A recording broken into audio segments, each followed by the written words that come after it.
Welcome back to Ask Allison. Here is today's question. When you're marketing or connecting to private pay clients, what would be the first thing to hone in on in my marketing?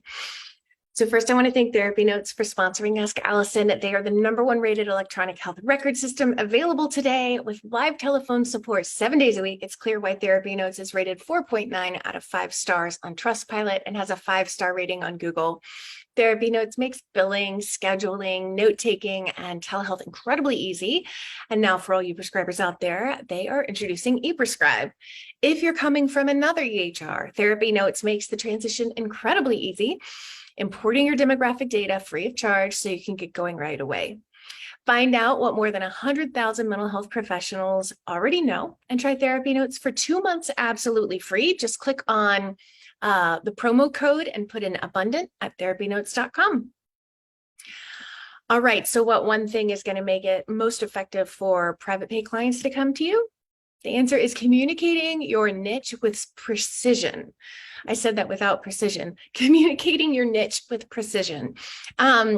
When there are other options, it's extremely rare that a potential client will pay out of pocket for therapy with a generalist. Putting yourself in their shoes, because we've all probably been in that position.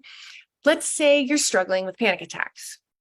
You're searching for a therapist. You find someone who takes your insurance, whose website describes not sleeping well because panic attacks are waking you up, the fear of engaging anything unnecessary because the fear that a panic attack will strike, the embarrassment of sweating and crying in front of your boss when one hits during a meeting. You would choose that person every single time over someone who doesn't take your insurance and says they treat anxiety, depression, bipolar disorder, relationship dysfunction. And switch the scenario. The private pay clinician is now the one with the specifics of your lived experience, and the insurance client or clinician is the generalist. If you can afford to pay out of pocket, you will. Now, what if both clinicians describe their niche equally well, and you can afford either? One is private pay, one is insurance. You may choose the insurance based on that because it's like less expensive, or you may choose the private pay clinician because of the perceived value of a higher cost service. That depends on you, that depends on your ideal client.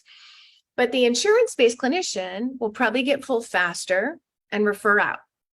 They still need their referral sources, right? Most of you want to be full faster, so that sounds good, right? You're thinking, okay, well, if the insurance person's going to be fuller faster, then I'm going to do that. But I want you to consider the long game.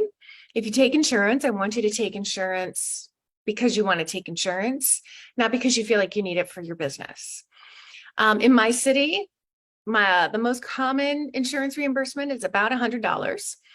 Most private pay I see in my city is between $125 and $225. So for math ease, let's say an insurance-based clinician is making $100 per session and a private pay clinician is making $200 per session.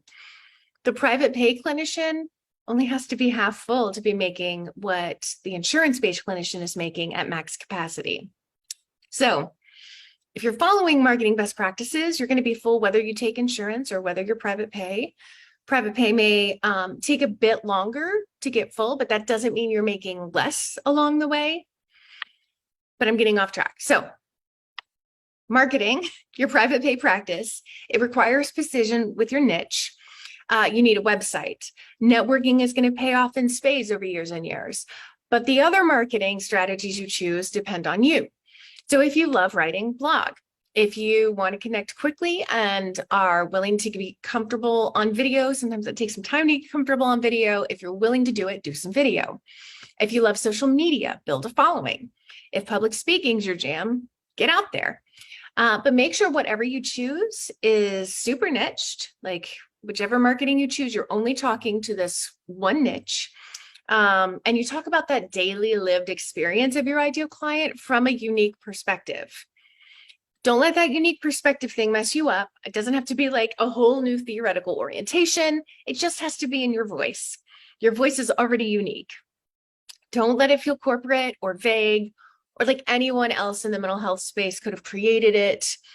Know yourself, which I know is kind of like a task in itself sometimes, and show yourself. Don't hide behind what you think professionalism looks like. Have boundaries, yes, but keep your personhood. Today's free worksheet, I will link to it. It is a list of different ways to market. Choose the ones that you enjoy and at least have a little skill in. Skills can be improved, worked on, but if you hate a particular activity like writing, don't choose it. We talk about this a lot in the Abundance Party. Marketing is so much easier when you're taught how to do it well and you have a crew of people ready to support you. You can join us over at abundanceparty.com. And if you have any questions for Ask Allison, please DM us over on Instagram where I'm abundance_practice_building.